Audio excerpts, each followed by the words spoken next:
I've been scammed before. And part of the reasons why I was scammed, aside for the fact that my love of money at that time was too much, was the fact that the people that scammed me were very bold. They were very bold about what they could do. They were very bold about how great their company was. They were very bold about how much money they made. They were just bold. They were bold about who they were. But I did not know that they were deceiving me. You know why? Because a lie spoken boldly becomes the truth. Why is it that the children of darkness are bold, but yet those that are children of God are very timid? Why is it that those that commit evil are very bold in their evil, but those that stand for God are very timid? They are very shy. It ought not to be so. Even in the aspect of business self, you see genuine people that can supply the service that they promise to supply, but they are timid. They don't want to advertise themselves. But it's now the people that are scamming, that their products are not even good as the good people self, that are blowing advertisements everywhere. They are the ones that are sure of themselves. It ought not to be so. God does not push humility. God does not push for timidity. God does not stand for timidity. Therefore, never be timid and never be afraid of who you are. The devil has one agenda. He makes sin look cool and he makes righteousness look weird.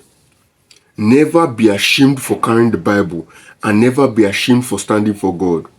You see, the key to becoming a great person is not caring what people think about you. He that seeks to have a voice must first of all forget about having it heard. So in order for you to be a great man, you must be honest and you must stand on who you are. You must push for impact. You must care more about being effective rather than being accepted. And that's the fear of many people. But the moment you break that barrier, you become something else. Because many people, what is holding them back is the desire to please other people. Boldness is a very good thing. And like I said before, the key to becoming great is to not care what people think about you, but to push for impact. Even the key to becoming wise is to push to get knowledge and understanding to benefit your life for the right reasons, to help people, not to sound wise when people ask you a question. So put that in mind. Jesus said that the greatest among you is the one that serves. To become great, you must have a mindset of impact. What can I do for the other man? What impact can I add to the society? And while you are having that mentality, you must do it boldly. Because many people, they do not want to start from the bottom because they are ashamed of what people will think of them.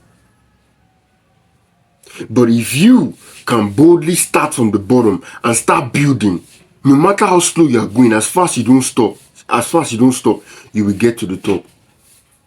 Many times, when God wants you to not care about what people think of you, He sends pain. Because pain makes you numb to the opinions of other people. The prodigal son, when he experienced great hunger, in that hunger he realized himself and he made a plan, which is that he will go to his father's house and beg that he should become a servant. Because hunger was killing him. And not only did he make that plan, he got up and he began to go home. He didn't care about what the servants would say. He didn't care about what his senior brother would say. He didn't care whether his father would insult him. It's because the hunger or the pain was too much. So many of you, God is trying to move you from where you are. You will never know how strong you are until being strong is the only choice you have. So many times when God wants to bring out boldness from you, He will create a situation where you will have no choice but to be bold. And then when you see yourself being bold, you will not be confident being bold. Because you will not know that you always had that boldness inside you. It's always inside you, guy. God is trying to bring it out. This discipleship doesn't just cleanses you, it reveals who you truly are. Because the pain that God passes some through that makes them holy and that makes them more submitted to Him, He passes others through and He makes those people hate Him. The Israelites that were passed through the wilderness, they began to curse at God and they began to hate God. But there are people that pass through pain and pass through chaos, and instead of them hating God, they began to love God and trust God more. Even if they cried, even if they screamed at God, and in the midst of that pain, they found themselves. Silver is tried by fire, but a man's heart is tested by the Lord. When silver and gold is brought out from the ground, it has a lot of impurities. But through heat, the real thing is melted out. Just like how God through pain is trying to bring the real you out. So my brother, be patient and let God reveal who you really are. And what a beautiful experience it will be. Stand for truth.